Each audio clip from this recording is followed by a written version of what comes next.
محمد وعلى آله وأصحابه ولبيته وذريته أجمعين. اللهم أخرجنا من ظلمات الوهم والجهل إلى المعرفة المعلم يا رب العالمين.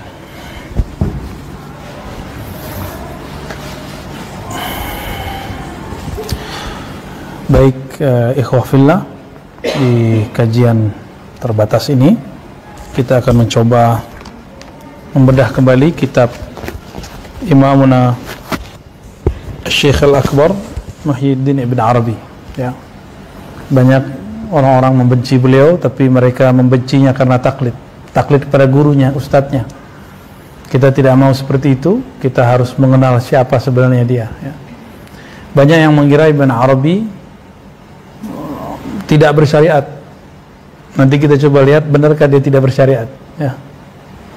Sebelumnya mari kita baca surah Al-Fatihah. Kita kirimkan untuk baginda Nabi Muhammad SAW, Sayyidina Baliya bin Mukan, Sayyidina Ali, Sayyidina Abu Bakar, Umar, Uthman, Ali, wa Sayyidi Abdul Qadir, Sayyidi Abdul Hasan, Sayyidi Ibn Arabi, sahib hadal kitab wa bisanina ilaih. Al-Fatihah. Bismillahirrahmanirrahim.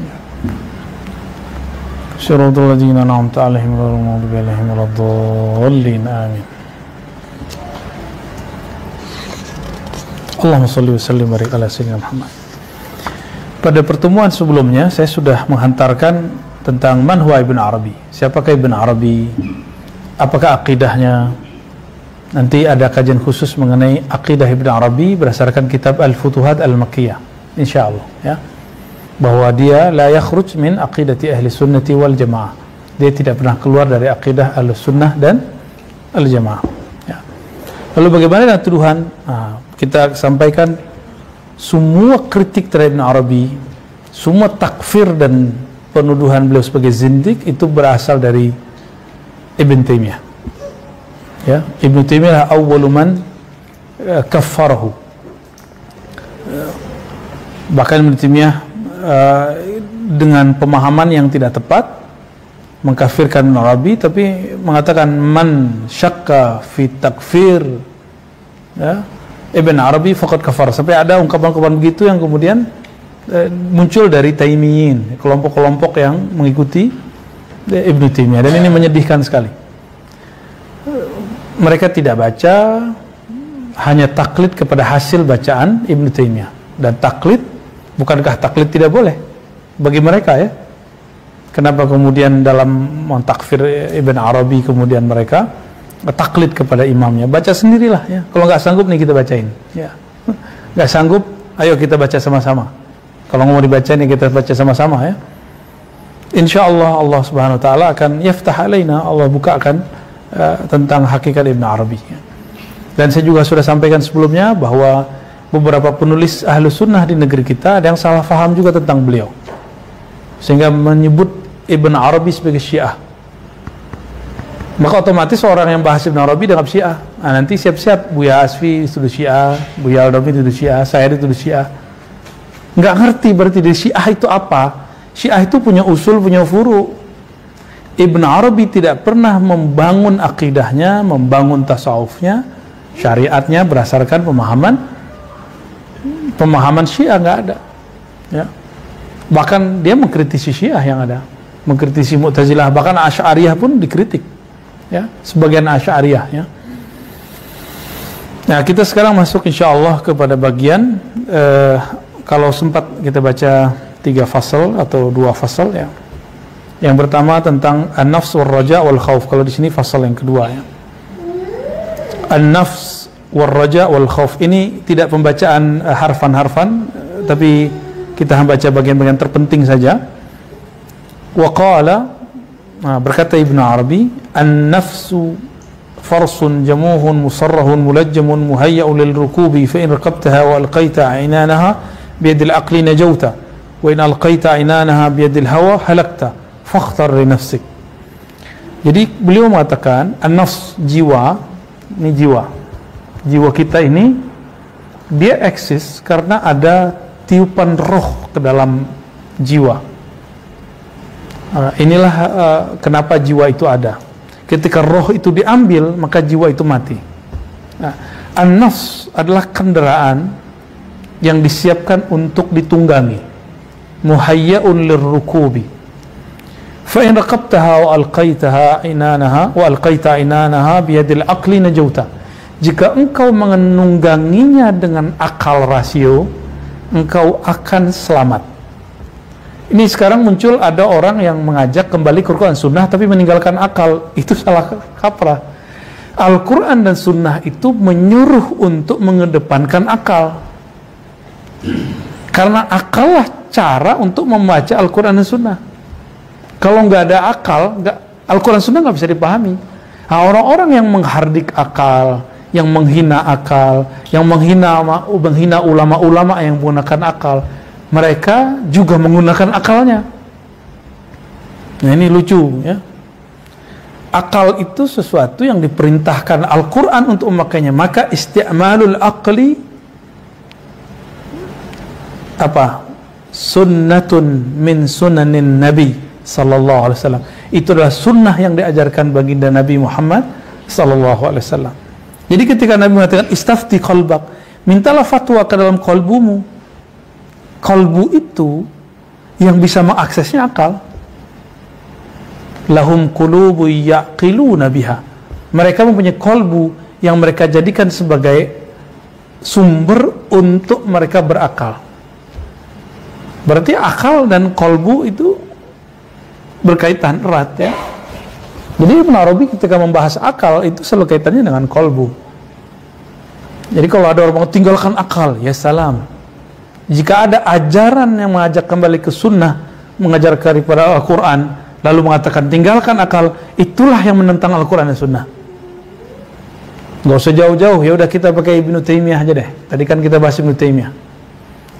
Ibnu Taimiyah rahmatullah alaih, beliau nulis kitab Dar'ut Ta'arud Bainal Aqli wan Naql, menolak pertentangan akal dan nakal, akal dan teks. Jadi bagi Ibnu Taimiyah, Al-Quran itu adalah asasnya akal, dan semua di Quran masuk akal. Prinsip awal Ibnu Taimiyah benar. Tapi Ibnu Taimiyah punya pemahaman sendiri. Bagi dia, pemahaman dia terhadap teks itu yang disebut masuk akal. Dan apa yang di akal-akal orang lain harus tunduk kepada pemahaman yang dia pahami itu. Itu aja masalah Ibnu Taimiyah, nggak ada lain. Konsep dasarnya dia oke dia. Nah, yang nggak oke itu ketika dia memaksakan, misalnya di Quran, summa stawa 'alal arsy, Allah bersemayam di atas aras. Dalam pemahaman akal Ibnu Taimiyah, Allah bersemayam di atas aras, turun dari atas ke bawah, benar-benar turun, tapi turunnya hanya Allah yang tahu.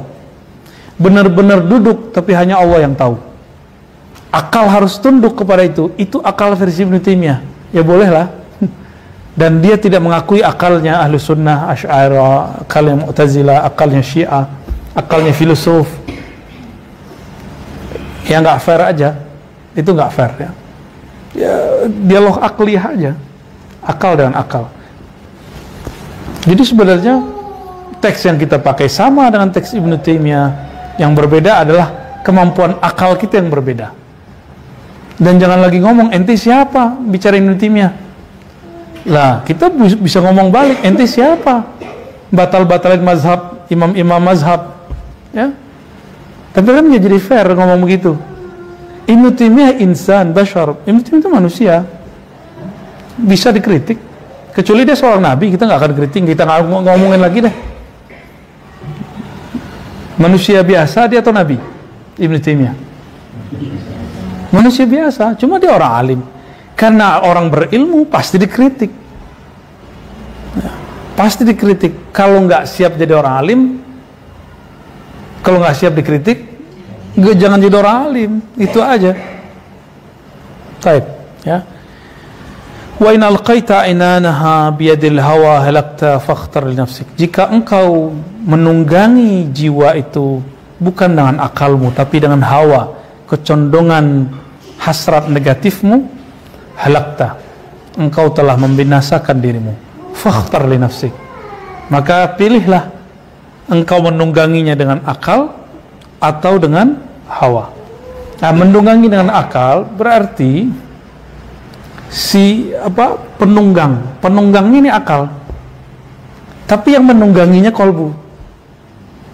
Itu alat kekangnya namanya akal.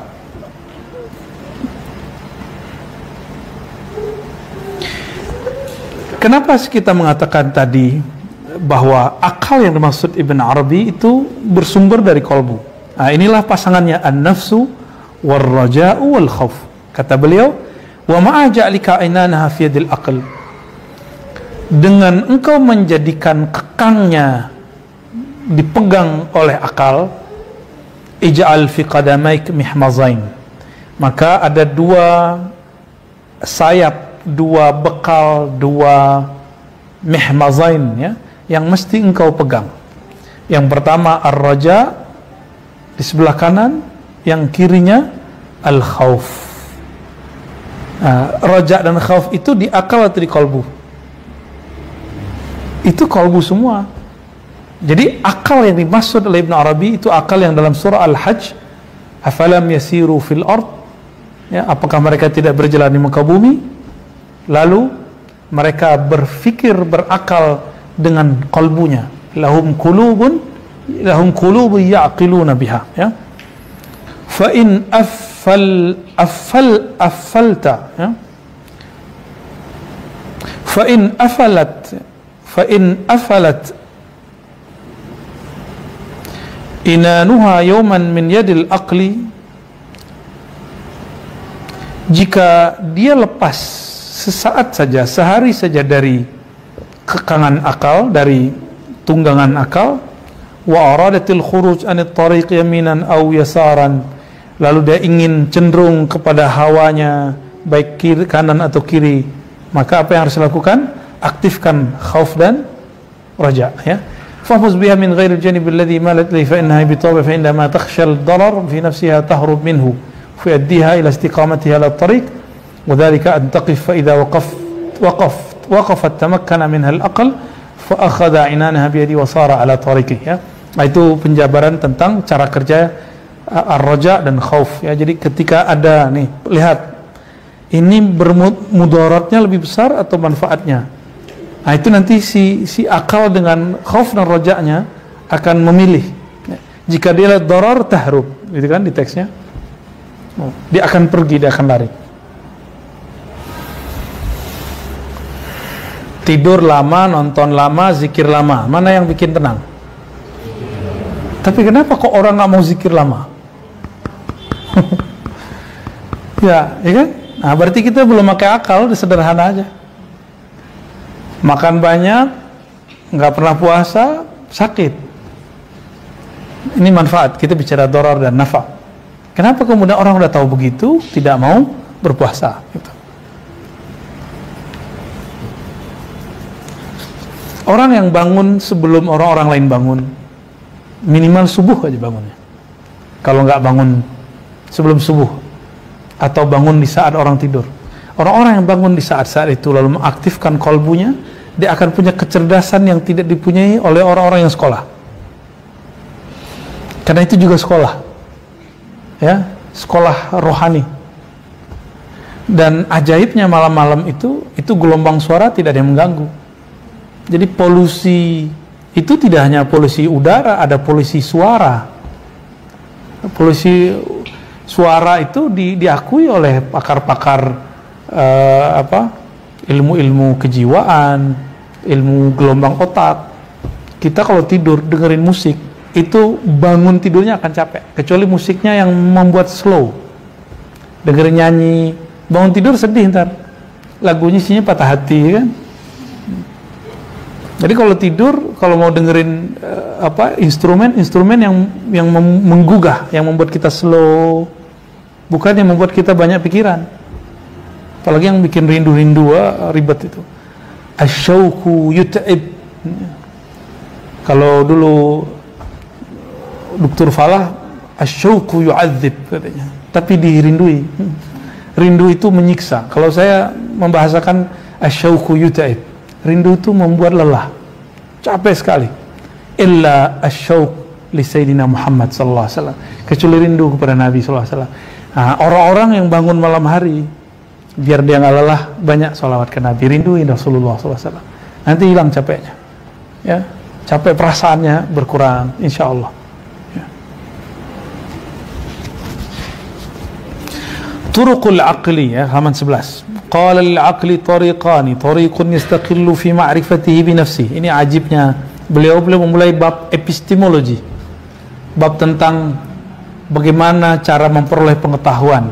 Sekarang masuk langsung kepada bab akal. Ada 4, masih ingat epistemologi? Empirik, pakai panca indera, rasio, akal, eksperimen, percobaan, tapi masih sifatnya fisik. Eksperimen fisik melahirkan ilmu eksak, ilmu kedokteran, ilmu biologi, ilmu fisika terapan, ilmu pertukangan. Eksperimen ruhani melahirkan, jadi sama-sama zauq, sama-sama tajribah. Itu yang disebut mansara ala darbi wasala. Itu ungkapan sufi sebenarnya. Siapa yang tetap jalan, dia akan sampai. Ya. Eksperimen mencoba. Jadi kalau orang di lab kan masukin ini, jadinya apa? Kalau yang suka nonton film-film fiksi sains itu kan disuntikin ke tikus. Ngapain ke tikus? Di dalam diri kita ini ada tikus. Coba suntikkan nama Allah. Apa jadinya nanti? Nah, dia akan membunuh monster di dalam ini atau minimal menjinakkannya. Ya. Coba mulai, ya, yang sudah talqin zikir kepada syekh manapun, ustadz manapun dalam thariqah yang sudah mengambil zikir khafi, mulai coba semalam 1000 aja. Nggak sanggup 1100 deh, tapi pelan-pelan. Terus nikmat walaupun tertidur. Salah satu keberhasilan orang zikir khafi, zikir qalbu, dia berzikir dan dia tertidur. Berarti benarlah ala bidzikrillah tatmainnul qulub. Ketahuilah, hanya dengan menyebut nama Allah qalbu menjadi rileks. Orang tidak bisa tidur kecuali rileks, benar gak? Coba banyak kerjaan, bisa ngorok gak? Dan saya senang sekali kalau ada lagi khutbah terus orang ketiduran. Berarti dia rileks. Menghibur hati sebenarnya, ya. Sebenarnya kesal juga sih. Cuma saya ngobrol dengan ahli-ahli psikologi dan mereka mengatakan itu bagus. Orang yang tidur lagi belajar, sebenarnya dia sedang aktif, matanya kan nggak aktif, tapi telinganya akan aktif. Jadi jangan heran kalau ada orang ketiduran, terus ditanya bisa jawab. Itu bukan wali, biasa aja, santai aja, ya. Teman-teman kita dari dulu banyak begitu kok. Kawan saya udah berapa orang begitu, dan dia bukan wali, ya. Wali murid iya sih. Wali santri. Lil aqli tariqani. Akal punya tariq. Berarti boleh berbicara tentang bab kedua. Bab tentang rasio. Lil aqli tariqani. Minum dulu. Ini kopinya keburu dingin. Ya, foto-foto dibagi. Untuk saya juga maksudnya, ya. Ya. Foto. Lil aqli tariqani. Pada akal itu ada 2 jalan. Jadi akal itu bagaimana cara kerjanya akal? Yang disebut-sebut di Quran itu bagaimana cara kerjanya? Kan Al-Quran suruh mengatakan afala ta'qilun. Lalu tiba-tiba ada orang yang mengajarkan bunuh akal. Itu kan nggak benar, ya. Akal itu boleh tidak diaktifkan sesaat supaya yang kemudian disebut mati maknawi. Tapi nggak boleh membunuh akal. Nah, ini 2 hal yang berlainan itu, ya. Nah, kita akan memilah-milah hal-hal yang berlainan itu. Nah, akal adalah instrumen yang diperintahkan oleh Allah Ta'ala untuk selalu diaktifkan dalam Al-Quran, ya. Maka jika ada seorang sufi mengatakan istirahatkan, tidurkan akalmu, itu bukan berarti dia tidur. Justru itulah awal akal itu bangkit. An-nasu niyam fa idza matu intabahu. Manusia itu pada dasarnya dia tidur. Jika dia mati, baru dia sadar. Jadi kalau guru kita bilang, coba buang akal dulu, bukan berarti buang akal beneran, ya. Itu maksudnya adalah matikan dirimu sebelum mati, ya. Lain dengan kelompok sebelah, ngajak ke Quran Sunnah tapi membunuh akal. Jika ada yang khalas ini, Bismillah. Alhamdulillah. Nah, kita nggak seperti itu. Kita memandang akal sebagaimana kita berusaha ya, seperti Rasulullah mengajarkan. Walaupun kita nggak yakinnya amat 100% bisa mengikuti Rasulullah, nggak sanggup. Ya.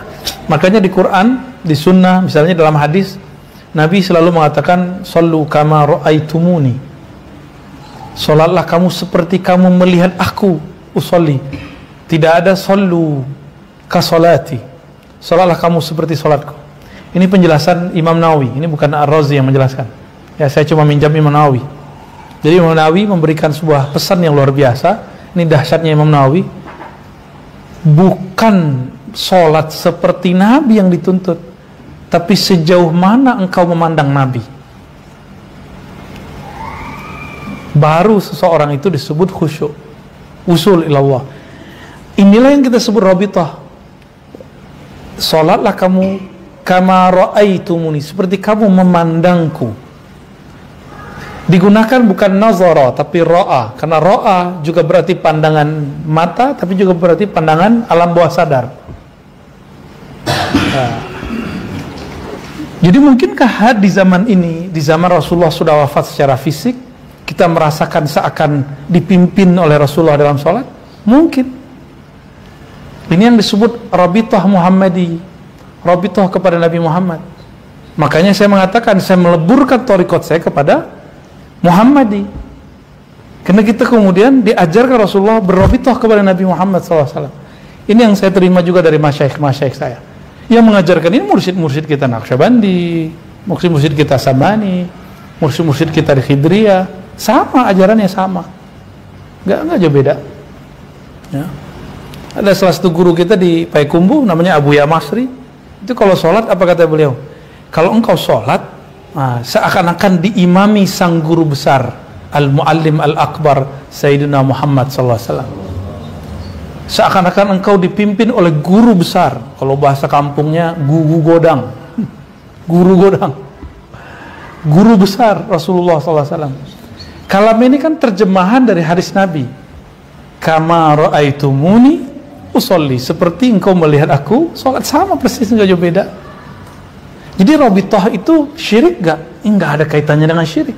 Rabithah itu adalah mahabbatu al-ummah li nabiyihim. Itu cintanya umat kepada nabinya. Itu yang kita sebut rabithah al-Muhammadi. Jadi jangan kemudian saya dituduh buat thariqat baru, keren amat Ar-Razi buat thariqat baru. Bid'ah, nggak ada thariqat baru. Thariqat itu sebenarnya thariqat lama. Thariqat itu semuanya thariqat lama, itu thariqat Nabi Muhammad. Dan beliau adalah nabi yang paling awal, ya. Awaluhum nabiyyan wa akhiruhum rasulan. Itu ada di Baihaqi, ada di Abu Nuaim. Kok ada orang Aswaja nggak ngerti, itu kan aneh. Akulah nabi pertama, tapi rasul terakhir. Nah, itu aneh tuh. Kita sesama ahlu sunnah agak prihatin ya. Dan orang gak bisa membedakan sebagian antara ilmu Allah dengan makom nubuat, itu lain. Ilmu Allah, saya duduk begini, antum mendengarkan taklim ini, baik secara offline ataupun online, itu dalam ilmu Allah semuanya sama. Allah sudah, kita duduk begini, Nabi Muhammad sebagai Nabi, itu sama, dalam ilmu Allah sama, ilmunya qadim. Tapi beliau diciptakan sebagai Nabi pertama, itu yang pertama, lain, bukan qadim. Siapa yang ngomong begitu? Imam Al-Hafiz As-Suyuti dalam kitab Al-Khasa'is Al-Kubra. Masa Ahlus-Sunnah nggak baca ini, kan lucu. Berhenti aja jadi Ahlus-Sunnah ya. Berhenti aja ngaku sebagai Ahlus-Sunnah. Masa kitab Khasa'is Al-Kubra nggak paham? Di Barzanji aja beres ya kan. Di kitab-kitab, semua kitab-kitab untuk kita pakai sholawat itu sudah ada semua ya. Itu di Barzanji tuh, Barzanji ya, bitaqaddum al-awwaliyah. Masa nggak ngerti kan, lucu. Tapi ya sudahlah. Nah, ini pelajaran hebat. Wah, ternyata santri kah atau yang disebut kiai kah, memang edukasi tentang Nur Muhammad, kajian nubuat itu belum begitu ramai. Insya Allah ke depan kita akan ramaikan kembali kajian Nur Muhammad, ya, sallallahu alaihi wasallam. Nah, Maulana Habib Lutfi kan sudah mulai, ya Bu ya, sudah mulai ada video-video beliau tentang Nur Muhammad, alhamdulillah. Dan kita dari kecil alhamdulillah juga bertalaki dengan masyayikh ilmu-ilmu ini. Kita berharap teman-teman para asatis, para masyayikh menghidupkan kali kajian ini.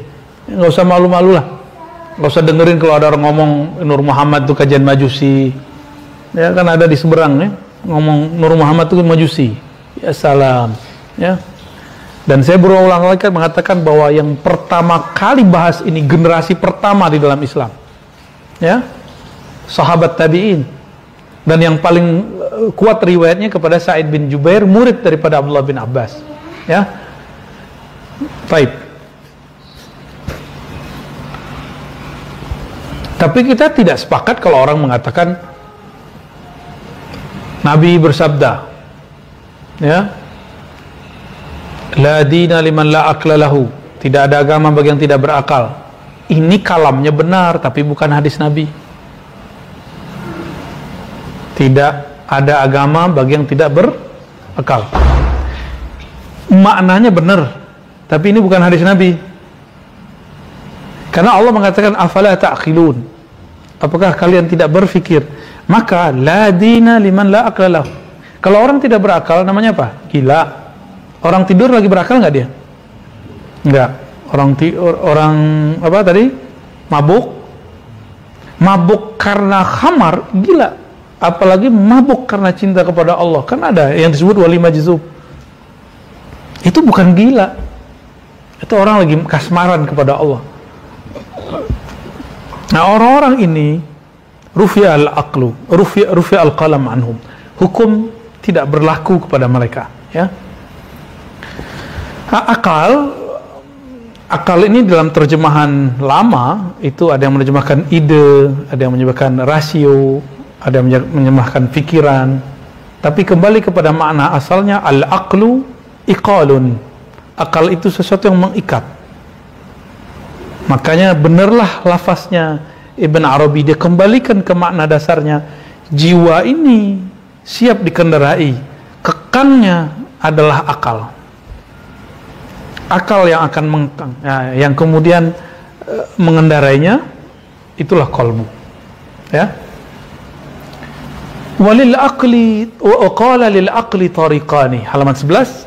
Akal itu punya dua cara, dua metode dalam memperoleh pengetahuan. Ini disebut kan epistemologi rasio. Bagaimanakah cara kerja rasio, akal, fikiran? Ada dua. Tariqun yastaqillu fi ma'rifatihi bi nafsihi. Metode pertama adalah metode yastaqillu fi ma'rifatihi bi nafsihi. Akal itu berpikir lalu dia mengerti. Dia berpikir lalu dia tahu. Ini yang disebut I think I'm exist. Saya berpikir maka saya ada. Itu kan filsafat siapa? Descartes, ya. Descartes seingat saya. Tapi Descartes ini kan orang Prancis, ya, atau sekitar itulah, Prancis itu Jerman. Dia di zaman itu sudah mampu baca teks-teks Ghazali. Dia mampu berbahasa Arab.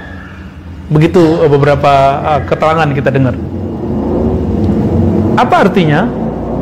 Ditemukan ada beberapa buku pertemuan antara epistemologi Ghazali dan Descartes. Saya pernah dapat buku itu dan ada dalam bahasa Perancis dan Inggris, ya. Jadi ada orang nulis tentang pertemuan akal antara Ghazali dan Descartes. Ada orang bacanya Descartes, itu kurang pas ya. Descartes itu spelling Indonesia, ya. Yang benar Descartes. Agak sulit juga sih pakai R-nya itu, R-nya ghain. Descartes. Ya nanti kita belajar baca Prancis lagi lah. Saya juga udah lama nggak membaca teks seperti itu. Nah, Descartes ini atau Descartes, dia mengatakan aku berpikir aku ada. Ini dia yang pertama itu. Ghazali mengatakan, engkau berpikir, maka engkau akan mengetahuinya. Sama kan? Bahkan Ghazali mengatakan, pengetahuanmu tidak cukup dengan berpikir, harus ada eksperimen. Itulah muncul kalimat man lam yazuk lam ya'rif. Siapa yang tidak merasakan dalam berpikir itu, tidak terjun langsung, dia cuma berteori, dia belum betul-betul mengerti. Maka akalnya Imam Ghazali sudah lebih lanjut lagi daripada akalnya Descartes. Kira-kira begitu. Padahal masanya lebih dulu Ghazali. Bismillah. Minum ya.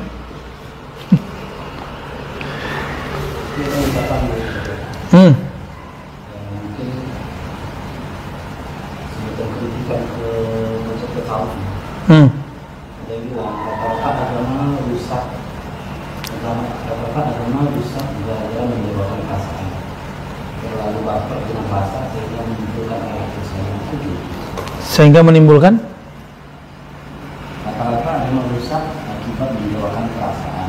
Terlalu baper dengan rasa sehingga menimbulkan akal yang salah. Oke. Enggak, itu gagal faham aja. Tasawuf itu tidak pernah dia bertentangan dengan akal, karena mereka beda jalur. Akal juga tidak boleh kemudian cross, dia kemudian nyimpang, dia nyebrang ke wilayah tasawuf. Jadi tasawuf wilayahnya disebut makulat. Akal, maka objeknya disebut makulat. Apa yang disebut makulat? Objek-objek yang layak difikirkan. Apa yang layak difikirkan? Sesuatu yang bisa dianalogkan, sesuatu yang bisa dilihat dengan panca indera, yang bisa diterka-terka dengan pikiran, diangka-angka, dan segala macamnya. Jadi ada yang berkaitan dengan alam nyata, ada yang bermasuk kepada alam khayali. Coba angka 2 dalam bahasa Indonesia, dalam bahasa kita itu linker. Coba 2 Romawi. Kebayang 2 Romawi? II atau garis 2 gitu. Dalam bahasa, dalam angka Arab, numerik Arab, 2 itu apa? Beda lagi. Ya. Coba ambil 2 ini tadi yang di Romawi, terus yang lihat orang Arab, yang kebayang orang Arab itu berapa? 11. Berarti angka bukan itu simbol. Ini orang misalnya ada 15, 20. Ditulis 20. Apakah orang itu yang angka ini? Ini simbol yang menyebutkan angka orang. Itu sebabnya dalam kitab Asy-Syifa Ibnu Sina, saya dulu waktu alhamdulillah diizinkan Allah, waktu ngajar S2 di UIN yang Usuluddin, kita bedah kitabnya Asy-Syifa, bagian ilahiyat, bab ketuhanan. Kata orang Turki ilahiyat, ya. Ilahiyat tak ilahiyat. Ya. Bagian ketuhanan itu paling ajib. Jadi itu syifa tertinggi. Bagi Ibnu Sina, pengobatan tertinggi bukan kedokteran praktis, tapi benerin dulu konsep dia bertuhan. Itu baru orang sembuh tuh, orang sehat tuh. Ibnu Sina tuh. Apa kata dia? Alam itu ada yang tabi'i, fisik. Ada yang metafisika. Meta itu artinya ba'da. Bahasa Arabnya wara'at tabi'ah. Wara'at tabi'ah atau ba'dat tabi'ah. Setelah alam nyata, alam fisik, bahasa sananya meta fisik. Wara'at tabi'ah. Gitu. Ma wara'at tabi'ah. Jadi itu terjemahannya dari kitab itu. Dari kitab. Dan perlu kita sadari, filsafat Yunani itu sudah nggak ada kecuali dalam bahasa Arab. Kenapa? Karena teks-teks Yunani itu sudah diberanguskan di masa-masa kegelapan, ya, lalu kemudian mereka lari ke Turki, lari ke Yordan. Maka di Yordan kan ada tempat semacam teater, bangunan-bangunannya persis seperti Yunani. Jadi mereka itu pelarian-pelarian dari Yunani. dan terakhir di Alexandria. Di Alexandria, Yunani, di Yordan dan di Turki, itu ada 3 tempat yang semuanya menduplikasi kota Athena, persis sama. Itu dulu orang-orang yang terjajah, mereka melarikan diri. Jadi bagi orang Yunani lama, biarlah kami melarikan diri daripada hidup damai, makan banyak, tapi akal kami disiksa, akal kami dijajah. Jadi ada kebahagiaan akliyah yang tidak ada di negeri-negeri yang mereka kita sebut diktator di zaman itu ya. Bismillah. Tahu sudah. Gak apa-apa dah. Udah jarang olahraga jadi keringatnya dari sini. Baik. Nyambung nggak? Pusing nggak? Ya. Coba lihat. Ini tangan, ini berapa nih jarinya? 5. Coba bayangkan 5 rumah. Oke? Tulis 5 pakai akal, pakai bayangan. Sudah? Oke. Ini jari fisik atau non fisik? Ini fisik. Terus kita sebut 5, dia menjadi khayali. Maka khayali yang dimaksud dalam ilmu akliyat bukan khayali versi orang awam. Semua yang bukan lagi di alam ini itu masuk khayali. Oke? Tapi ada khayali rendahan, khayali yang yang mengulang bentuk-bentuk alam ini ke alam sana. Contohnya, coba kalau saya banyak duit, saya beli rumah, saya beli mobil, itu. Jadi dia khayalinya rendahan. Ini yang disebut amaniyah, tulul amal. Tulul amal namanya. Panjang angan-angan. Yang disebut zuhud level 1, dia cut bagian ini. Itu zuhud level 1.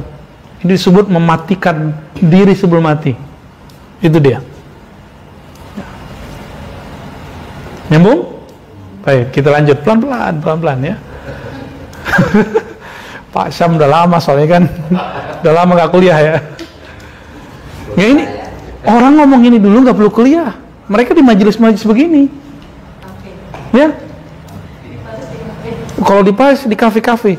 Jadi saya dulu waktu ke Paris itu nanya ke teman-teman, di mana sih tempat dulu filosof-filosof nongkrong itu, pengennya nongkrong situ. Kalau orang-orang NU kan kita di surau, di pesantren namanya tabarukan, ngambil berkah. Kalau saya kan nggak mungkin juga ngambil berkah tabarukan kan. Namanya ini aja Kongko, tapi semacam penelusuran sejarah, secara modus. Padahal pengen jalan-jalan. Tapi emang seru, asik. Jadi kita mencoba duduk-duduk. Dan di sana emang nyaman, sampai jam 2 malam ngobrol itu nyaman. Ya. Emang dibuat suasananya itu nyaman. Tapi tepi jalan, tapi tidak polusi. Ya. Ada dan dingin. Makanya orang sana itu pakai ridanya bukan di sini. Di sini ya. Itu bukan gaya-gayaan, emang kebutuhan. Di Indonesia dipakai ya, salam. Ini orang pakai style Prancis, style subtropis, pakai di sini. Shock culture ya. Angka-angka itu dia masuk antara, jadi ada yang disebut khayali antara metafisika murni dengan fisik murni. Ini fisik murni semua, fisik murni. Nah, antara itu ada alat instrumen untuk mengkomunikasikannya. Nah, itulah kemudian muncul ilmu matematika, qiyas, mantik, grammar, itu semua masuk di wilayah itu. Paham di situ ya? Jadi kenapa harus ada ilmu mantik? Jadi kalau orang mengharamkan mantik, dia nggak ngerti mantik sebenarnya. Kalau dia paham mantik, nggak bakal mengharamkan mantik. Apalagi mengharamkan filsafat. Apa dosa filsafat? Apa dosa filsafat? Toh orang beragama juga ada yang nakal kok. Orang beragama juga ada yang sesat kok. Wajar dong di filsafat ada orang sesat. Makanya Ghazali nulis tahafut falasifah. Imam Ghazali nggak nulis tahafut falsafah, tahafut falasifah. kerancuan para filosof, orangnya, bukan filsafatnya. Itu adilnya Ghazali itu. Ghazali nggak ngomong tahafut falsafah, oknum. Ini kan lagi rame bab oknum nih ya. Ya. Betul, jadi oknum filsafat, oknum yang berfilsafat ini yang bermasalah. Kita nggak anti falsafah. Kenapa kita tidak anti falsafah? Saya sudah sering sampaikan, annal falsafata muttasilah asaniduha ila ba'dil anbiya. Ternyata filsafat sebagian sanadnya nyambung kepada sebagian para nabi. Yang kurang ngerti dan gak percaya, silakan cek lagi kitab Al-Milawanihal jilid 2. Ya. Kalau di Milawanihal Darul Kutub masih jilid 1. Nanti ada satu bagian Al-Falsafah. Nanti kita bedah di sini insyaallah, ya.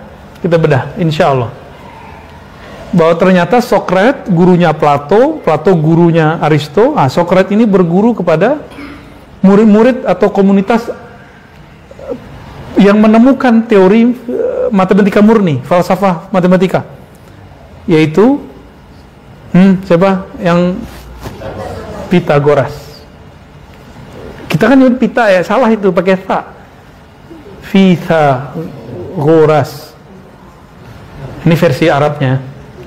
Kalau versi Sundanya pi. Pitagoras. TH itu bacanya ta. Pitagoras. Dan saya kaget kok ada anak kedokteran baru hijrah, anak biologi baru hijrah, anak-anak eksak nih baru hijrah, terus mengharamkan filsafat. Ya akhi, haramta asla ilmik. Dia mengharamkan basic ilmu dia, ilmu kedokteran, ilmu biologi, ilmu arsitek, bahkan ilmu politik. Itu semuanya adalah ilmu yang ada dari guru-gurunya Sokrates ini, Pitagoras dan lain-lain. Dan Pitagoras dia punya amalan tidak berpuasa hampir tiap hari, tidak makan hewan bernyawa, jadi setiap hari vegetarian, bahkan tidak makan buah-buah yang gasnya tinggi. Contohnya gas tinggi kayak di sana nggak ada durian, sejenis kacang-kacangan. Untung zaman itu nggak ada durian di dia ya. Kalau nggak saya mungkin nggak makan durian nih. Saya kemudian cari-cari tahu, ini Pitagoras ini kok dia amalannya lebih daripada seorang zuhud, rahib, bahkan sufi. Ternyata Pitagoras pernah berinteraksi dengan Sayyidina Sulaiman bin Daud alaihi wassalatu wassalam. Jadi pernah berguru kepada Nabi Sulaiman, bayangin coba. Maka nanti baca tuh di kitabnya Al-Milawanihal Asy-Syahrastani yang nulis ulama kita loh, Ahlus Sunnah. Apa kata beliau? Salah satu uniknya Pitagoras, dia bisa mendengar suara atau bahasa planet-planet. Jadi kalau bintang, bulan ngomong tuh dia ngerti. Kira-kira gimana tuh? Ya wajar, orang udah kayak malaikat. Dia bukan malaikat, tapi kayak malaikat. Maksudnya gimana? Manusia normalnya makan, minum. Pitagoras sepertinya tidak menikah juga kali ya, wallahu alam. Mungkin dia jomblo kali ya. Mungkin dia sudah pernah menikah terus meninggalkan. Ya, tetap tidak sempurna. Yang sempurna Nabi Muhammad, beliau menikah, beliau puasa, beliau juga berbuka, beliau punya anak. Itu yang sempurna. Tapi ini loh, ada model-model begini, Pitagoras. Jadi kalau sekarang ada torikoh-torikoh begitu ya maklum lah. Berarti dari jalur Nabi Sulaiman. Tapi Nabi Sulaiman istrinya 400. Kenapa muridnya begitu ya? Heran saya ya. Cuma memang tidak ada riwayat mengenai beliau menikah atau gimana ya, wallahu a'lam bishawab. Maka kajian-kajian akal itu bukanlah kajian orang Yunani saja. Itu adalah kajian ajaran para nabi ya, alaihi wassalatu wassalam. Maka bagi saya tidak fair mendiskriminasi, itu istilahnya benar nggak? Apa membuat pemisahan ilmu agama, ilmu umum, dikotomi, sahih. Tidak benar kita kemudian melakukan dikotomi antara al-faslu baina ad-din. Udahlah, ini kan lucu. Giliran saya ngajak, ayo kalau politik praktis serahkan ke ahlinya. Kalau ajaran akhlak politik kita bolehlah ngomong di atas mimbar, tapi politik praktis jangan ngomong. Kita dibentak, ente memisahkan agama dan filsafat, agama dan politik. Nah, siapa yang bisa misahin? Justru dia yang misahin antara filsafat dan agama. Bagi kita ini tidak terpisah. Ini dua hal yang perlu kita pelajari dua-duanya, ya. Baik. Nah, jadi akal objeknya disebut dengan ma'kulat.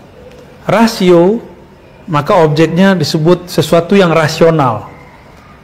Jadi jangan lagi ngomong, oh nggak logis. Nggak logis itu bahasa orang hukum atau bahasa orang mantik. Kalimatnya, strukturnya tidak bagus. Kan ada namanya had saghir, had kabir gitu. Premis 1, premis 2, kesimpulannya nggak nyambung. Ini yang disebut tidak logis. Jadi tidak logis berarti struktur kalimat yang digunakan kalau dipecah-pecah bermasalah. Orang ini wajib belajar logika atau mantik. Mau logika ala barat, logika ala yang ada dalam ajaran Islam itu sama. Hasilnya nanti akan muncul kalimat-kalimat yang gampang dicerna dan masuk akal gitu. Nah, itulah ilmunya orang-orang yang bisa berdebat. Nah, kan ada orang pinter ngomong doang, pinter bentak-bentak doang, ada kan? Coba kita kan nonton tiap hari itu, yang bisa yang bentak-bentak aja, nggak nyambung. Nah. Jadi kalau disebut tidak logis dengan tidak rasional, beda. Tidak rasional berarti akal tidak dapat menangkap pesan darinya, tidak dapat menangkap meaning dari objek itu. Itu disebut dengan tidak rasional. Bahasa Inggrisnya irasional. Irrasional. Ghair ma'kul bahasa Arabnya. Ghair ma'kul. Tidak masuk akal. Tidak masuk akal. Lain dengan fauqal akal, wara'al akal, itu lain. Metafisika itu ada yang dapat dicapai oleh akal, ada yang di atas kemampuan akal. Nah, untuk mengatasi itu datanglah kemudian Al-Farabi, Ibnu Sina. Teori mereka mirip tapi berbeda pada ujungnya, tapi intinya sama. Mereka kemudian membagi ada namanya akal mustafid, akal yang dapat mencapai makna. Ada akal fa'al, akal aktif. Itu dibedakan. Imam Ghazali menerima istilah ini lalu dia islamkan. Jadi itu istilah disyahadatkan oleh Imam Ghazali. Jadi teman-teman sudah aman kalau kita baca filsafat lewat pintu Ghazali. Kalau yang tidak sanggup berjibaku sendiri. Tapi kalau yang sudah mandiri boleh buat pintu sendiri.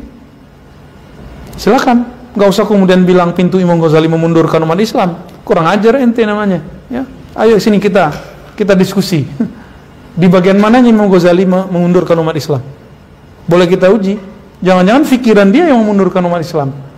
Kalau mau maju jangan cari kambing hitam. Kalau mau maju cari jalan keluar. Ini ciri-ciri orang yang benar. Ya, besok kita bantai kambing ya.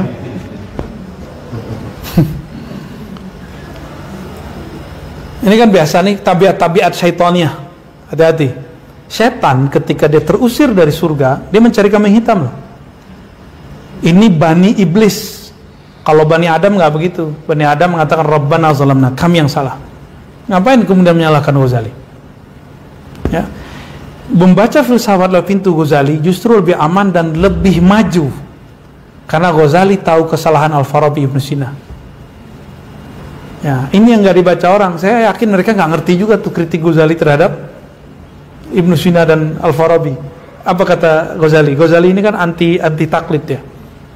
Walaupun dia mengatakan taklid itu boleh untuk orang awam, tapi tercela bagi orang-orang yang alim, berakal. Ibnu Sina, Al-Farabi hanya taklid kepada Aristoteles. Aristotle gitu bisa juga dibaca begitu. Kalau dalam kitab sih ditulisnya Aristu atau Aristoteles di kitab. Benar ya, Dr. Fala ya? Sahih? Kalau enggak, kritikan ya. Kritiknya nggak usah bilang antum saya ini apa gitu. Ya, bilang aja, nggak apa-apa.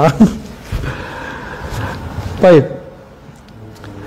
Jadi Ghazali mencoba membangun kesadaran, ente kalau berfilsafat, hidupkan lagi dong semangat filsafat yang sebenarnya, yaitu tidak taklid. Kok malah taklid lagi ke siapa tadi?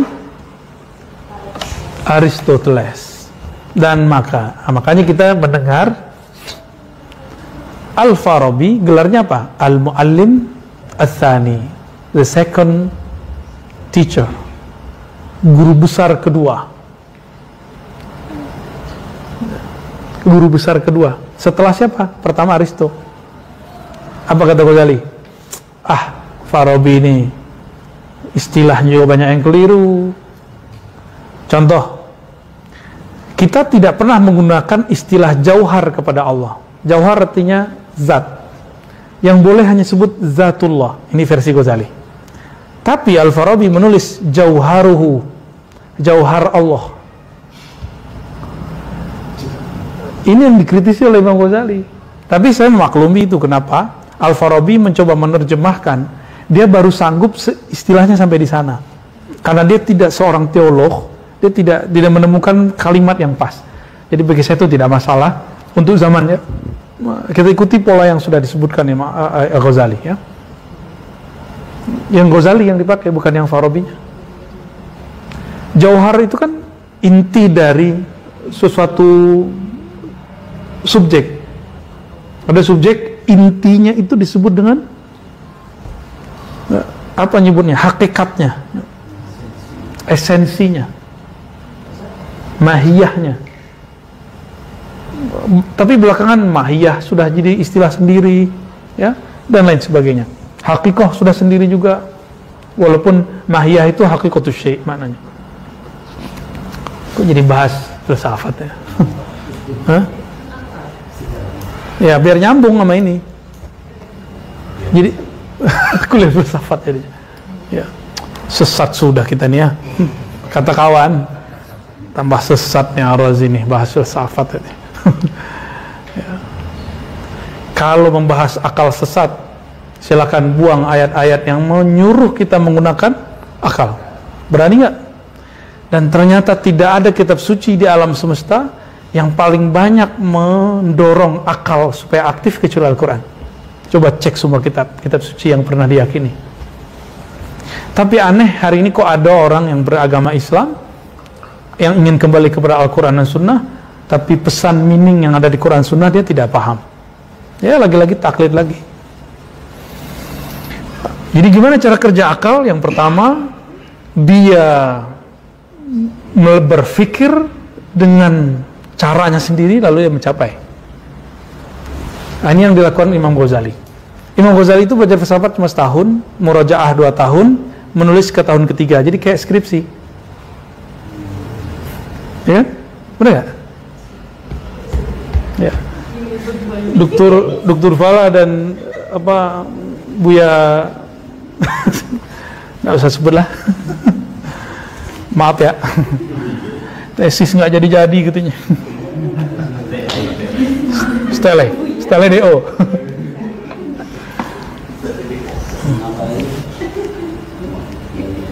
Ini belum nih, gimana ceritanya? Ya, ini kalau belum beres kita kerjain terus ya. Nah, yang kedua, cara kerja akal, jika dia tidak sanggup menemukan polanya sendiri, bahannya sendiri, instrumennya sendiri, maka dia meminjam yang lain. Ya, wa tariqun la ya'rifuhu illa bidilalati ghairi. Nah, apa objeknya? Objek untuk mengetahui sesuatu yang rasional itu bisa dengan yang metode pertama. Tapi Allah bisa nggak dikenal dengan akal? Kalau wujud Allah bisa. Wujud itu berarti Allah ada atau tidak, pencipta ada atau tidak. Pakai akal cukup. Tapi bagaimanakah sifatnya Allah?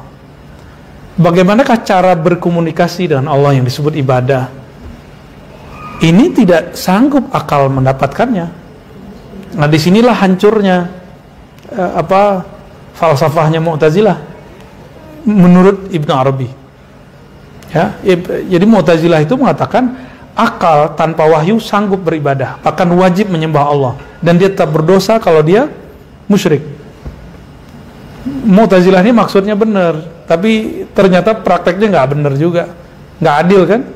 Kan nggak adil.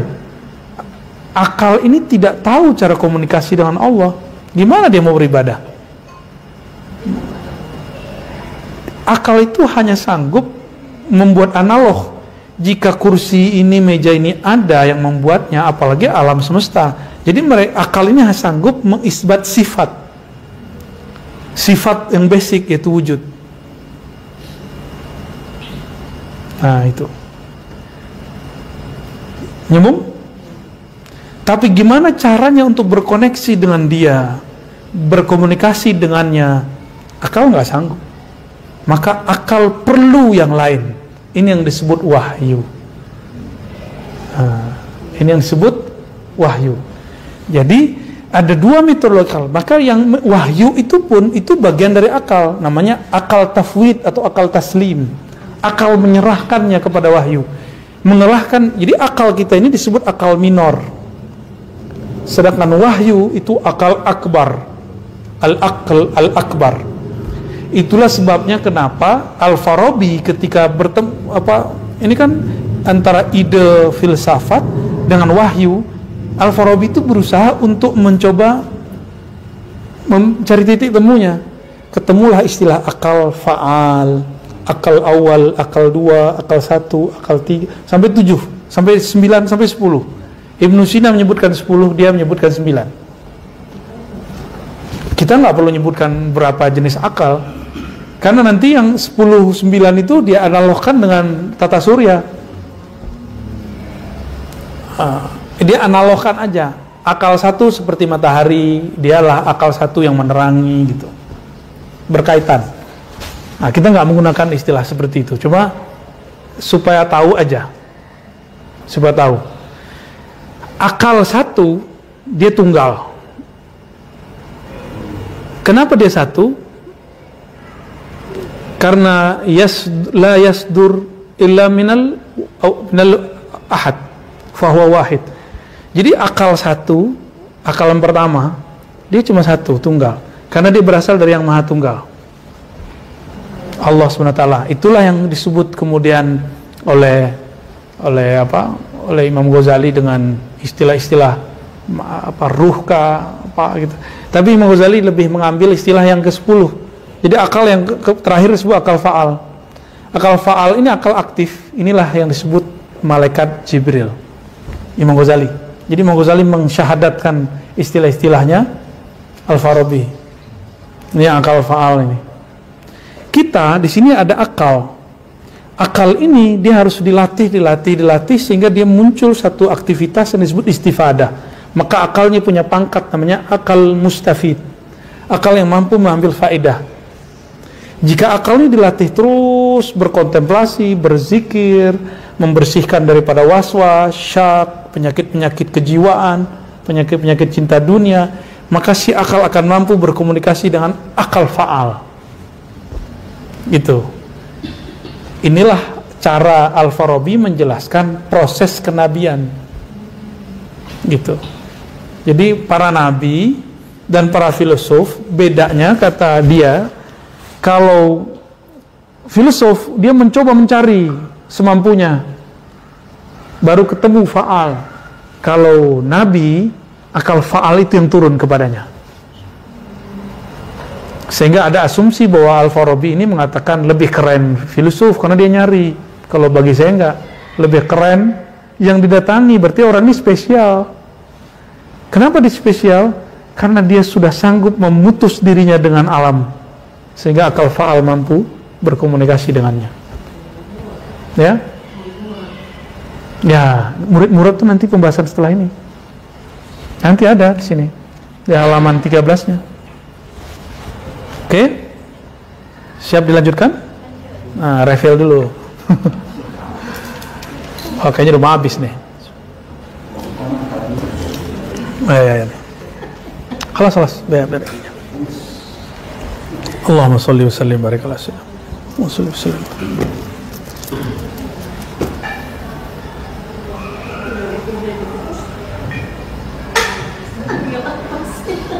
Nggak apa-apa.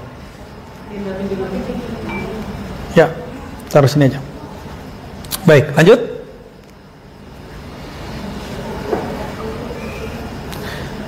Jadi lebih tinggi yang mana? Yang pertama, akal mampu mengenalnya sendiri, atau yang kedua, akal tidak sanggup sendiri, tapi kemudian dia dibantu dengan yang lain. Tunggu dulu, yang kedua ini dua jenis.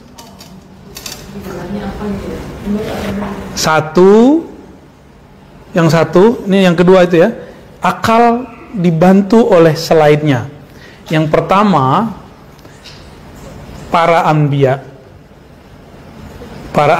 ini langsung dibantu dengan wahyu. Jadi akalnya langsung mengakses dengan wahyu. Oke. Yang kedua, selain para anbiya, selain anbiya ini juga ada tiga. Satu aulia, dua uqala, tiga awam, juhala. Jadi yang pertama siapa tadi? Aulia karena dia mewarisi konsep kenabian, maka ruhnya, akalnya masih sanggup mengakses itu, disebut ilham. Jadi akalnya terbantu oleh ilham.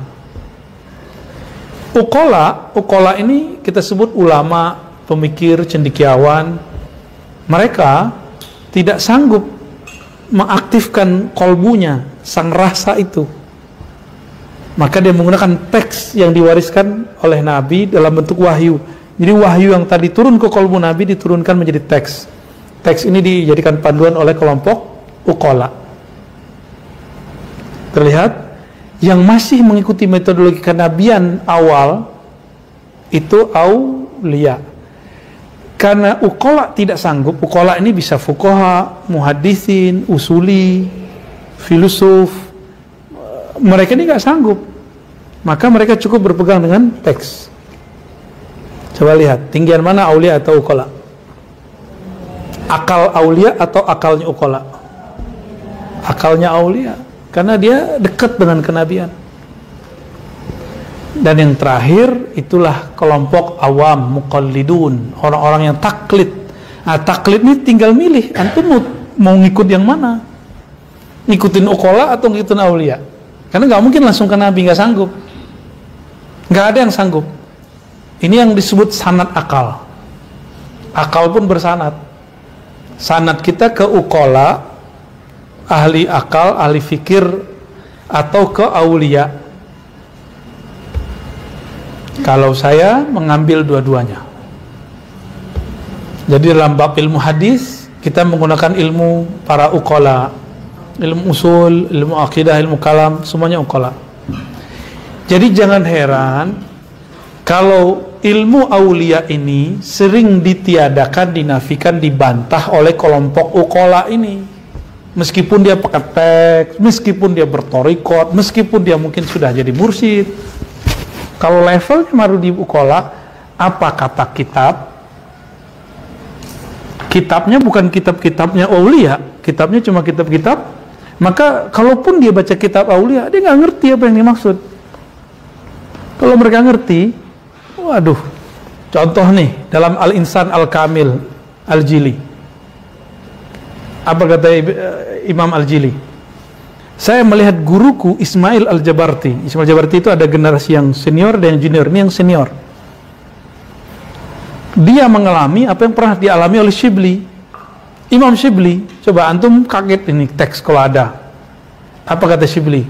Ishhadu anni Rasulullah, kata Shibli. Kan bahlul itu kalau orang sekarang ngomong, wah ini kufur ini. Saksikan bahwa aku Rasulullah, kata Shibli.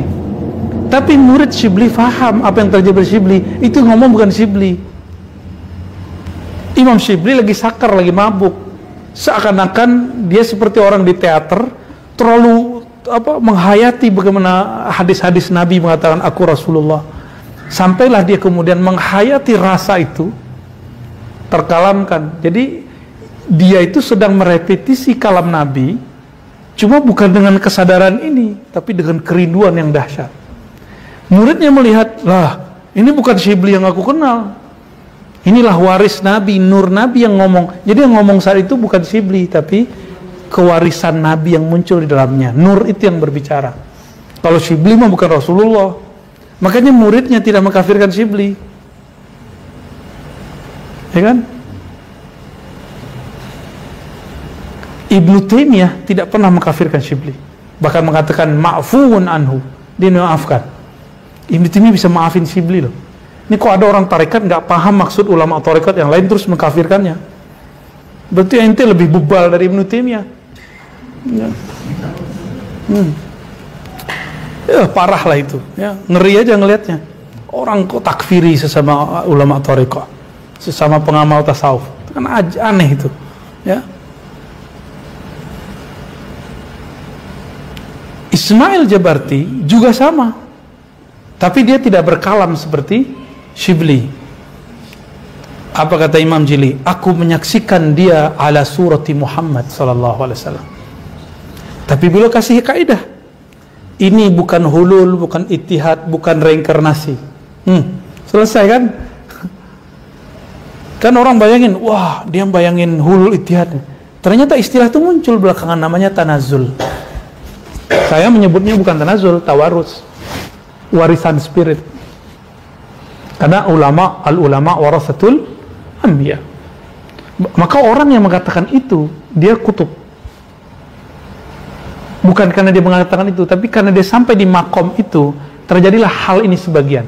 Tapi nggak terjadi semua orang ya. Nggak di semua kutub terjadi itu. Ini contoh.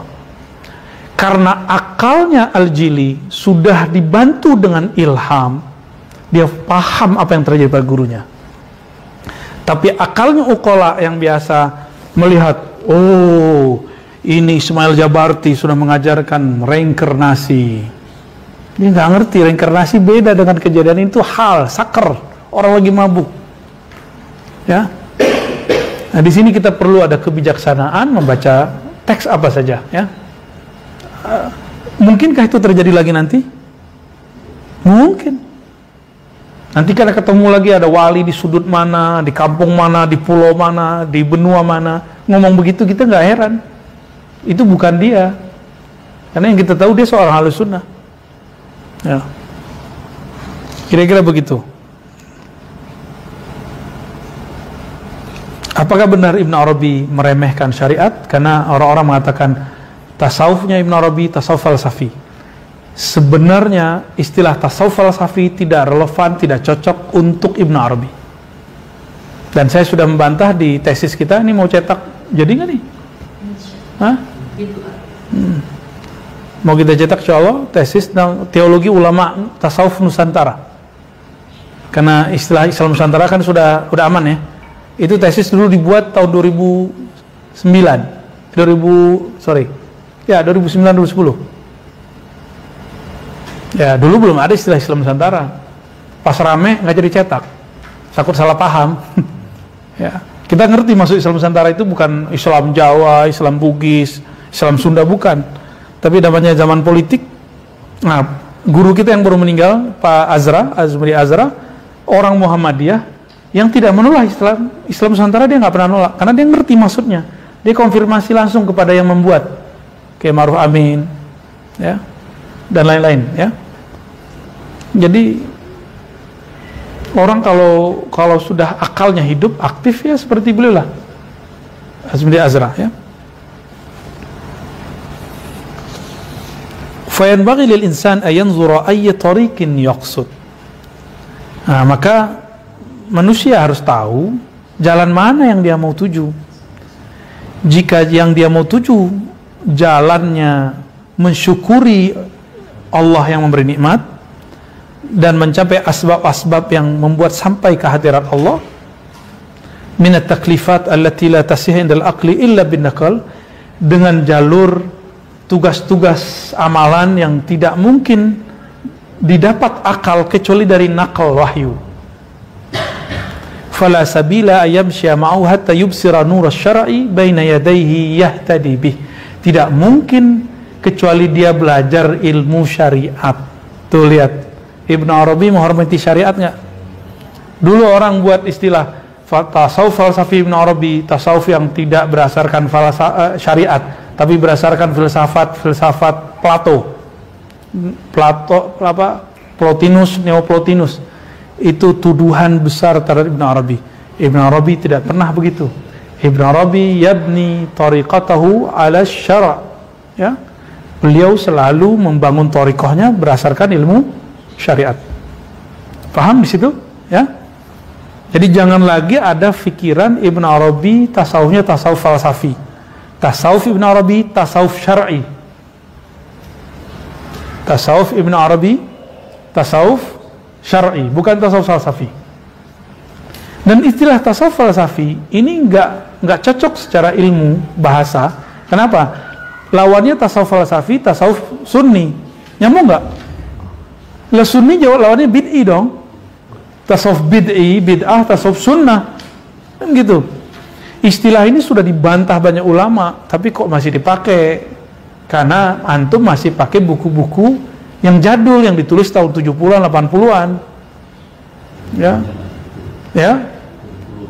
Kurikulumnya masih kurikulum jadul, padahal bukunya sudah banyak. Masih pakai buku, bagus bukunya, cuma istilah ini harus dihentikan. Karena tidak fair kepada Imam Ibnu Arabi. Kita nggak maksa sih ya, antum boleh pakai. Cuma kalau siapa yang ngaji sama saya jangan pakai itu deh. Ya. Di luar saya boleh, nggak apa-apa. Nah, kita nggak pakai itu lagi. Ya, bebas mau ikut siapa. Tapi manhaj kita nggak mengatakan itu. Karena penemuan kita, penelusuran kita bertahun-tahun dari 2004 saya membaca Ibnu Arabi sampai sekarang 2022 tidak ada langkah Ibnu Arabi satupun yang keluar dari syariat. Satu pun tidak ada. Kalau ada, coba tunjukin sini. Ya, kita bisa diskusi. Siapa tahu saya salah paham atau sampaian salah paham. Ya, taib. Jadi Ibnu Arabi yabni tariqatahu ala syara'. Ya, jadi tasawufnya tasawuf syar'i. Fa in lam yubsir dzalik amsik inanak wa uqif rasulak وجه رسولا منك بفتيلة الاجتهاد يقيد من سراج الشرع فإذا جاء بها ألقيت على عنان بيده وصار بك إلى السعادة. Kamu sudah berusaha mencari dalam syariat tapi tidak bertemu persoalannya, tidak. Jadi ada suatu persoalan tidak dapat diselesaikan dengan teks-teks yang engkau tahu. Nah, bedakan. Bukan berarti syariatnya tidak mengcover masalah itu, tetapi pengetahuanmu terhadap teks dan syariat tidak mengcover itu. Apa kata beliau? Maka majukanlah rasulan minka bifatilatil ijtihad. Kamu aktifkanlah instrumen baru namanya ijtihad. Namanya ijtihad. Ya. Nah, ijtihad ini orang-orang kampus, orang-orang pesantren ini harus mulai nih ijtihad. Jangan kemudian berhenti. Ijtihad bukan untuk zaman dahulu saja. Coba persoalan di zaman Imam Syafi'i dan zaman sekarang lebih banyak mana? Yang baru.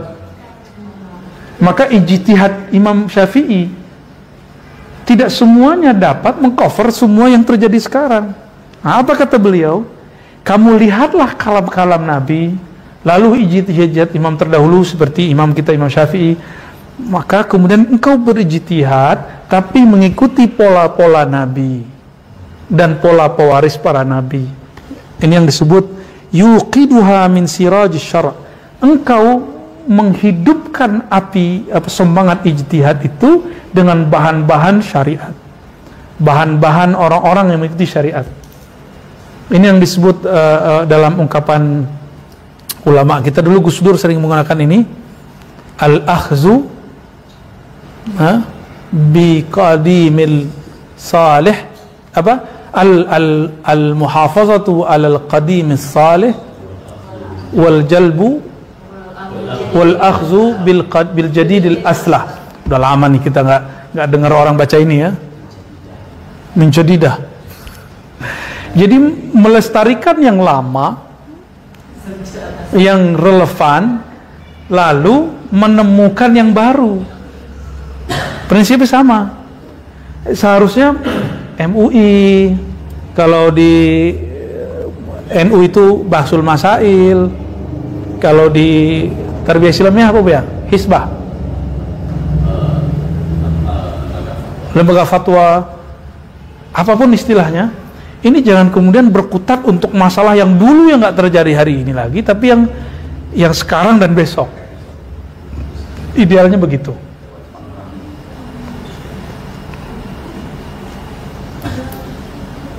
Nah, kalau sudah begini, sarabika ila sa'adah, engkau akan berjalan menuju happiness, kebahagiaan. Wah, kayaknya nggak sempat juga nih, segitu aja nih. Wa in salakta tariqa ma'rifatil ma'bud wa haqa'iqa al-wujud wa tasir nur asy-syar'i annahu min al-haq fala yahtaju fi dhalika ila an-nur asy-syar'i bal al-aqlu lahu al-bahthu ala dhalik wa taftish ala al-anwar allati tahtadi biha ila dhalika al-maqam wa amsik inanaka waqif makanak wa arsilhu baridan yabhath an hadha an-nur al-burhani wa ad-dalil al-fikri fa idha wajadahu حصل عليه عرفت أن ذلك النور الشرعي الذي يهتدي به حق وأنه موصل إلى سعادة الأبدية والدرجات.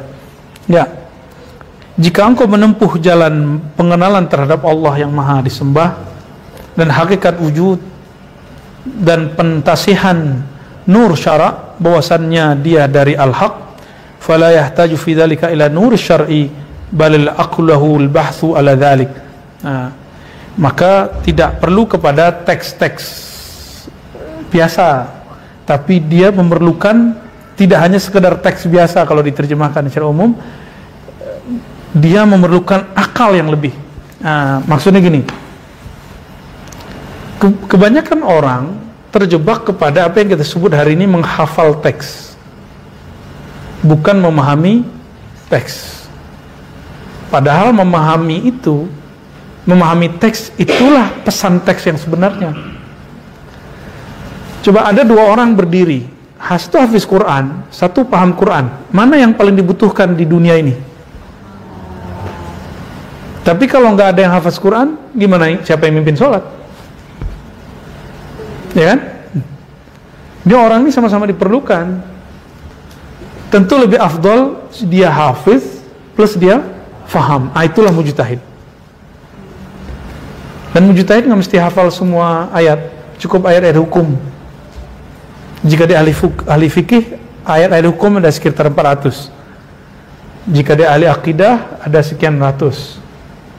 Jika yang perlu ya, sebenarnya semua ayat itu perlu, tapi ada yang lebih urgent gitu. Begitu juga tentang bab tasawuf dan lain sebagainya.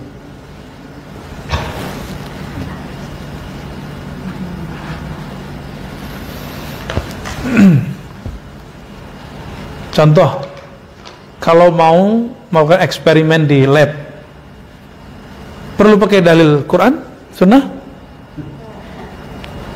Nggak ketemu ayatnya. Ayatnya cuma mengatakan afala ta'qilun. Sudah cukup. Kita pakai prinsip ini, lalu kita gunakan akal sepenuhnya. Maksud Imam Ibn Arabi, jangan sampai hafalanmu terhadap nurus syara' menghalangi kedewasaan akalmu. Kebanyakan orang salah paham, ya.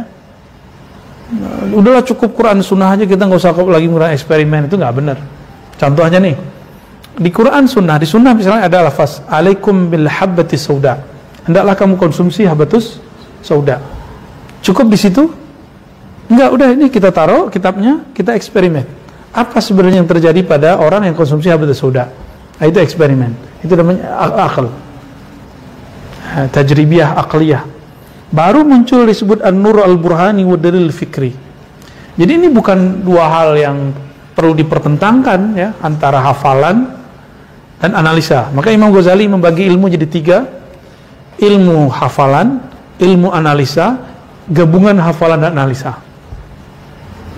Itu ada di kitab beliau ya.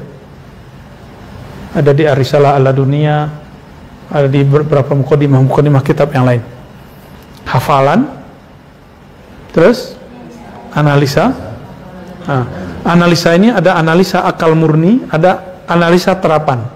Akal murni melahirkan ilmu akidah, ilmu usul fikih, akal terapan melahirkan orang-orang lab. Maka saya dengan penuh keinsafan menyebut peneliti-peneliti yang mereka murni meneliti itu ulama. Peneliti biologi, peneliti fisika, peneliti alam-alam itu ulama. Nanti mereka mentok akan mengenal Allah SWT. Gitu, ya. Adakah arogansi di mereka? Ya, sebagaimana di usul fikih ada orang arogan, ada orang berdebat, ada yang saling bantah-bantah, sama di sini juga saling bantah. Tapi ingatnya apa? Saya mengkonsumsi habatus sauda bukan karena hasil eksperimen si ulama farmasi saja, tapi karena basicnya mengikuti Rasulullah SAW, yang itu cuma motivasi, tapi niat awalnya mengikuti Rasulullah SAW, gitu. Jadi seandainya nanti ada penemuan bahwa habatus sauda itu bermanfaat, itu tidak akan menambah iman saya. Ada penemuan bahwa habatus sauda tidak menyembuhkan, juga tidak akan membatalkan keyakinan saya kepada Rasulullah SAW. Kira-kira begitu. Pahamnya adab-adabnya, ya. Dia menyebut istilah ini dengan An-Nur Al-Burhani wad-Dalil Al-Fikri. Jadi jangan heran jurnal-jurnal kedokteran sekarang itu antara satu jurnal lain itu ada perbedaan yang luar biasa. Contoh nih, ada orang yang meneliti air yang dimantrakan. Hasil penelitian ternyata ada yang meneliti bahwa itu muncul kristal-kristal secara mikro. Dilihat dengan benda yang bisa memperbesar kelihatan. Tapi ada yang membantah, mengatakan, oh yang meneliti dia bukan seorang dokter, bukan ini. Lalu mereka menemukan sesuatu yang lain. Nah, ini tabiatnya ilmu tajribiyah, ilmu eksperimen, ya. Eksperimen itu kebenarannya juz'i, parsial. Jadi dia terbagi-bagi. Jika di sini berantem, bukan berarti asalnya batal. Penemuannya aja yang beda. Maka nanti jika ada orang dibacakan ayat Quran kepada air, sembuh. Ada yang dibacain nggak sembuh, itu bukan salah baca Qurannya. Itu masalahnya di eksperimennya. Ada dukun bacain ke air sembuh, ada ustadz bacain ke air nggak sembuh. Itu bukan masalah si ustadz tidak benar, dukun benar, enggak. Saya nggak ada urusan dengan pesulap merah dan Gus Samsudin, nggak ada urusan. Itu urusan mereka tuh, mereka lagi perang, ya. Semoga baik-baik aja. Apa kata beliau di ujung? Ya, halaman 12. Wa illam tataqaddam laka hadhihi al-ma'rifah saraita fi zulm al-jahala وخبت في عشواء مظلمة عمياء حيث لا ظل ولا ماء فهلكت في نفسك وهلكت من اعتناك وتبعك فابحثوا عن هذين النورين واقتدوا بهذين العالمين ترشدوا إن شاء الله. Jadi yang dia sebut tadi Ad-Nur Al-Burhani, cahaya burhan. Burhan itu pembuktian. Ad-Dalil Al-Fikri, dalil-dalil rasio. Kalau orang tanya, mana dalilnya? Dalam Sahih Bukhari, bab ini, itu namanya dalil nakli, dalil nas. Dalil nas ini, kalau bagi ulama-ulama terapan tadi, ukala, itu mesti diuji.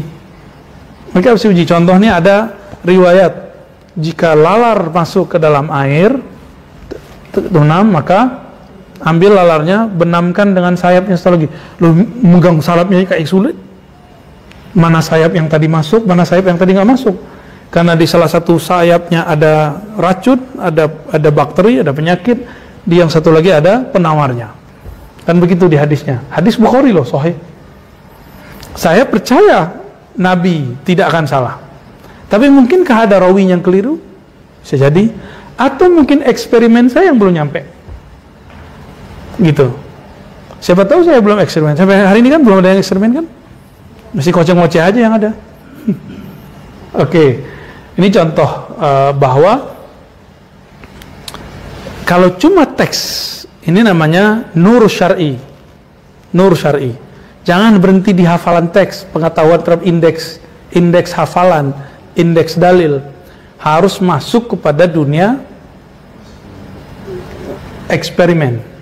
Eksperimen itu menghasilkan temuan-temuan, kesimpulannya tadi hipotesa menjadi tesis, tesisnya itu disebut an-nur al-burhan, disebut burhan. Ya, prosesnya itu disebut dengan tajribah. Ya, boleh juga disebut dengan ad-dalil al-fikri. Gitu ya. Jadi ada burhani, ada syar'i.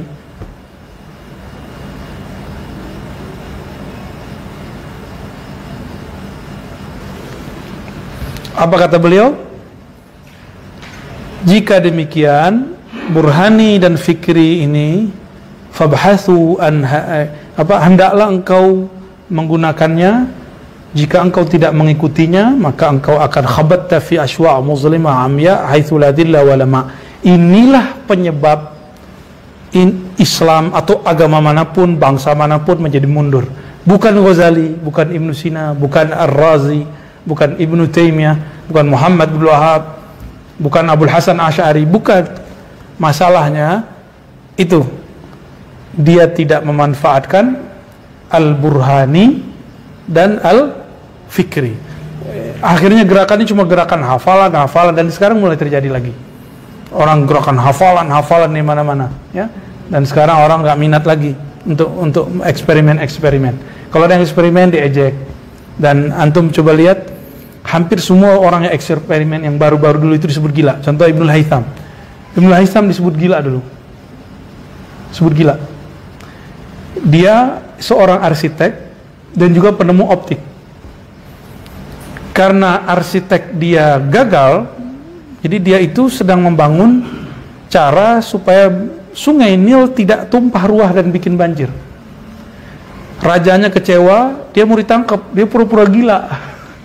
Emang orangnya separuh gila gitu ya, memang gila. Dia punya imajinasi, tapi imajinasi dia ini nggak kewujud. Teamworknya nggak bekerja, akhirnya gagal. Sungai Nil nggak tetap kemudian meluap. Ibnul Haytham dicari-cari oleh tentara, polisi di zaman itu, kemudian mau ditangkap. Tapi dia kayak orang gila, pakai baju coman camping, ngomong-ngomong sendiri, nggak pakai serbannya dicopot.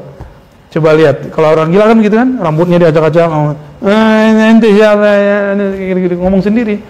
Dalam batin dia, gue selamat. Meninggal rajanya, jadi dia hitung, ini raja bakal meninggal karena udah sakit, stres, mati. Itu ada sekian berapa tahun, dia kemudian pulang ke rumah, dia potong rambutnya, dia rapiin jenggotnya, pakai lagi serban kayak biasa, jubah kayak biasa. Lalu dia melakukan eksperimen terhadap optik. Maka bapak optik yang membuat kita punya kamera hari ini, kacamata hari ini, itu adalah Ibnul Haytham. Dan dia disebut gila di zamannya. Pernah juga pura-pura gila. Ini orang Ibnul Haytham. Baik. Ujungnya beliau mengatakan fabhathu an hadaini nurain. Maka carilah dua nur ini. Ya. Dua nur ini, nur syar'i dan nur double tadi apa? Burhani dan fikri. Dua nur ini enggak boleh dipisah. Syar'i jalan, burhani fikri jalan. Ya. Waqtadu bihadainil alamain tarshudu insyaallah. Engkau gunakanlah itu, ikutilah itu, insyaallah engkau akan mendapatkan jalan yang lurus. Kira-kira itu pengantar Imam Ibn Arabi untuk kitab Al-Inbah. Semoga tidak pusing. Wassallallahu ala sayyidina Muhammad. Subhanakallahumma wa bihamdika asyhadu an la ilaha illa anta astaghfiruka wa atubu ilaik. Assalamualaikum warahmatullahi wabarakatuh.